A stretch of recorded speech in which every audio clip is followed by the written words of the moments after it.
Hello, today we are discussing time calculations, which is something that you may see on paper too. These involve understanding and manipulating time units, converting between them, and applying these skills to solve real-world problems. Please remember to convert your times correctly.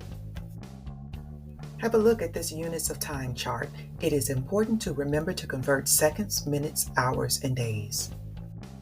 Here is a practice timetable chart. So we see that Freddie wants to travel from Randallstown to Ballycastle. He arrives at Randallstown at 1:03 to catch the next train to Ballycastle. So it asks, how long does this journey take? So the first thing we need to do is notate Randallstown and Ballycastle. If he gets there at 1:03 or 13:03, that means that he has to take the 13:15 train.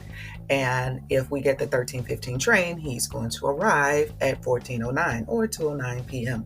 That means I am going to convert by counting upward. So I am going to go from 13:15 to 14:09, and I'm going to add 45 minutes because from 13:15 is 1400. That's 45 minutes, and then there's an extra 9 minutes to get to 14:09. 45 plus 9 is 54 minutes.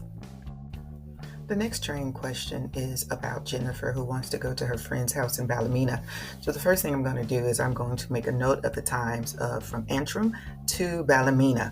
Now, we know that Jennifer is a 5-minute walk from Antrim train station, and her friend is a 30-minute walk from Ballymena train station. She has to arrive at her friend's house before 3 p.m., which means we cannot get on the 14:31 train. We have to go 1 hour earlier, which means we have to leave at the 1 p.m. train.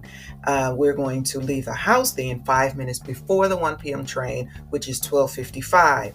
And then the train from Antrim to Ballymena is from 1300 to 13:31. And then she is going to take 30 minutes to walk to her friend's house, which is from 13:31 to 14:01. So she arrives at her friend's house at 2:01 p.m. Thanks for watching.